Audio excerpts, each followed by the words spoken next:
Following the defeat of France in 1940, relations between Italy and Greece deteriorated rapidly because of Italy's aggressive foreign policy.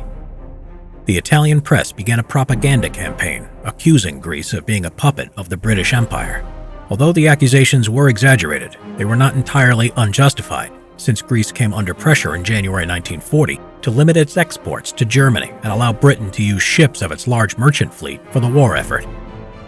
During the summer, the Italian Air Force and Navy were constantly harassing Greek ships, and on August 15th, an Italian submarine sunk the Greek light cruiser Elli. This attack outraged the Greek people, and it became obvious that war was imminent. The Italian war aim was to establish a Greek puppet state, which would permit the annexation of islands of the Ionian and Aegean seas that once belonged to the Venetian Republic. Preparations for the campaign began in early October. For the campaign in Greece, the Italian army deployed 7 infantry divisions, 1 cavalry division, and 1 armored division, a total of 87,000 men, 163 light tanks, and 686 artillery pieces.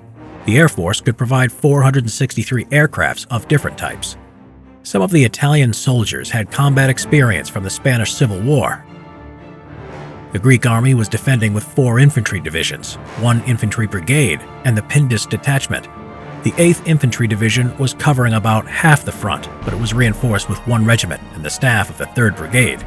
Reinforcements that arrived later increased the size of the division to a corps. The Pendous Detachment was formed by reservists of the 51st Regiment. It consisted of 2 battalions, 1 cavalry company, and 2 artillery batteries, a force of 2,000 men. In total, the Greeks had 50,000 men when the invasion started.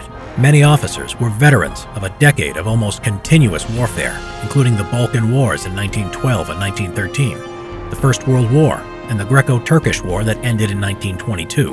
More units would be relocated from the Bulgarian front after the outbreak of the war. Following the Balkan Pact of 1935, Turkey threatened to intervene on the side of Greece in case of a Bulgarian attack. This allowed the Greek army to send the bulk of its forces against Italy. However, the Greek army had serious supply problems. Most of their equipment was from countries that were either Axis members or currently under Axis occupation, cutting off the supply of spare parts and ammunition. Even so, the odds were in favor of Greece from the beginning, as the Italians had to attack on extreme mountainous terrain combined with bad weather.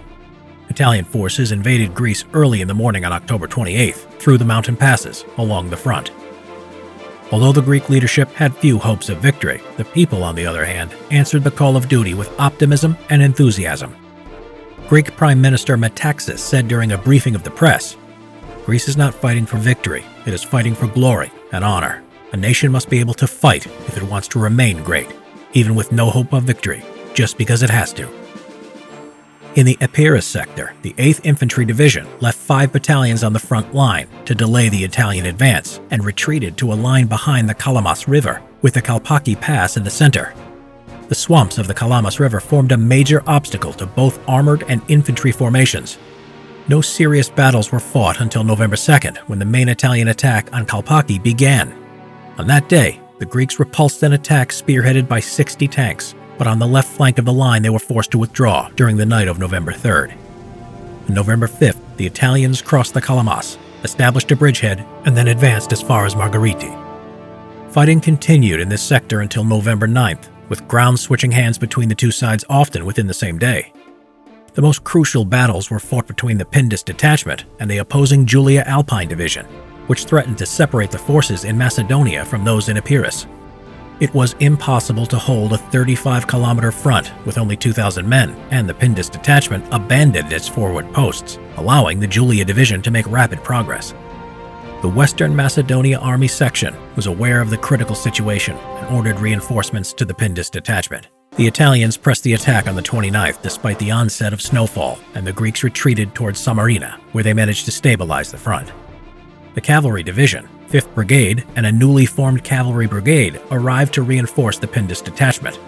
These formations were deployed on the flanks of the Italian salient and in the rear to cut off escape routes. The Italians pushed forward one more time and captured the village of Vovusa on November 2nd, but failed to reach Metsovo, which was another 30 kilometers to the south. By now, it became clear to the Italians that they lacked the manpower to face the arriving Greek reserves. On November 3rd, the Julia Division was surrounded from all sides, and its commander requested relief attacks that would assist the withdrawal of his men. By the end of November 4th, both Vovusa and Samarina were recaptured by the Greeks, and for the next 3 days the Italians fought their way through the mountains until they reached borders.